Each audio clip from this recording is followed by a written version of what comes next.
Right గా 13 BC సంఘాల మద్దతు మల్లన్నకే. బీసీ బిడ్డ గెలుపు కోసం ఏకగ్రీవ తీర్మానాలు. జాతీయ బీసీ సంక్షేమ సంఘం అధ్యక్షుడు ఆర్ కృష్ణయ్య వెల్లడి. ఆర్ కృష్ణయ్య గారికి ప్రత్యేకంగా ధన్యవాదాలు తెలియజేస్తా ఉన్నా.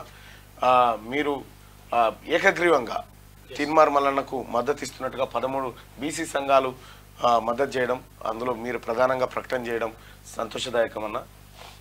అయితే ఆయన అంటే అక్కడ కూర్చున్నట, కూర్చున్న తర్వాత కూతురు తర్వాత వాళ్ళ అంటే మేడం కూడా వచ్చిందంట. వచ్చి ఎట్టి పరిస్థితుల్లో తీర్మానం మల్లన్నకు మద్దతు ఇవ్వాలని చెప్పేసి గట్టిగా అన్నదట. అరే అసలు తీర్మానం మల్లన్న అంటే నాకు తెలుసు, మంచిగా పోరాటాలు చేస్తాడు, ఆయన తర్వాత పబ్లిక్ గురించి మాట్లాడతాడు, ఇవన్నీ చేస్తాడు ఓకే. కానీ వీళ్ళకు అంటే అసలు యాక్చువల్గా వాళ్ళు పెద్ద పట్టించుకోరు, పాలిటిక్స్ పట్టించుకోరు. ఆయన అంటే ఏమంటుందంటే వాళ్ళు పాలిటిక్స్ ఇవన్నీ కూడా ఏం పట్టించుకోకున్నా కానీ వాళ్ళ కూతురు వచ్చేసి చెప్తుంది, తర్వాత మా మిస్సెస్ వచ్చి చెప్తుంది, ఎట్టి పరిస్థితుల్లో తీర్మానం మల్లన్నకు మద్దతు ఇవ్వాలి, మీరు బహిరంగ ప్రకటించాలని చెప్పేసి అంటుంది. నేను ప్రకటిద్దామని నేను డిసైడ్ అయినా, నాకు తెలుసు. ఎందుకంటే ఒక బీసీ బిడ్డ తర్వాత మళ్ళీ మంచి చేస్తున్నాడు, సమాజానికి మంచి చేస్తున్నాడు, ఒక పులిలాగా ముందుకెళ్తున్నాడు అని చెప్పేసి అనుకున్నా. కానీ అసలు వీళ్ళు ఇట్లా అంటున్నారంటే నాకు ఇక అసలు అట్లా అయిపోయిందని చెప్పేసి అంటున్నాడు ఆయన. థ్యాంక్ యూ వదినమ్మ, థ్యాంక్ యూ కోడలమ్మ. మీరు తెలంగాణలో ప్రతి ఒక్క బిడ్డకు ఉందన్న, మీరు మీ గెలుపు కోసం ఎదురు చూస్తూ ఉన్నారు.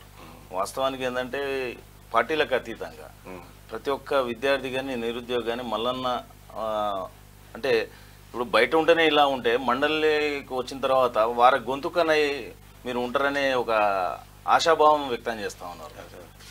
గట్టిగా మల్లన్నకు టీపీటీఎఫ్ సంపూర్ణ మద్దతు ప్రకటించింది. ఇక తీన్మార్ మల్లన్నను గెలిపించుకుందాం. బీసీల ఆశాజ్యోతి మల్లన్నకు మొదటి ప్రాధాన్యత ఓటు వేయాలి. అఖిల భారత యాదవ మహాసభ ప్రధాన కార్యదర్శి నిన్న ప్రెస్ రిలీజ్ చేసి ఇక మున్నూరు కాపు బిడ్డను చట్టసభలకు పంపాలి, ప్రజల గొంతుగా కొట్లాడిన వ్యక్తి తీన్మార్ మల్లన్న, మున్నూరు కాపు సంఘం రాష్ట్ర అధ్యక్షుడు దేవన్ అంటూ మద్దతు చేస్తున్నటువంటి అన్ని సంఘాలకు ఇవాళ నిన్న రెడ్డి సంఘం కూడా సంపూర్ణ మద్దతు జేఏసీ సంపూర్ణ మద్దతు తెలియజేసింది. ఆ సోదరులకు కూడా, రెడ్డి సోదరులకు కూడా ప్రత్యేకంగా ధన్యవాదాలు తెలియజేస్తా ఉన్నా.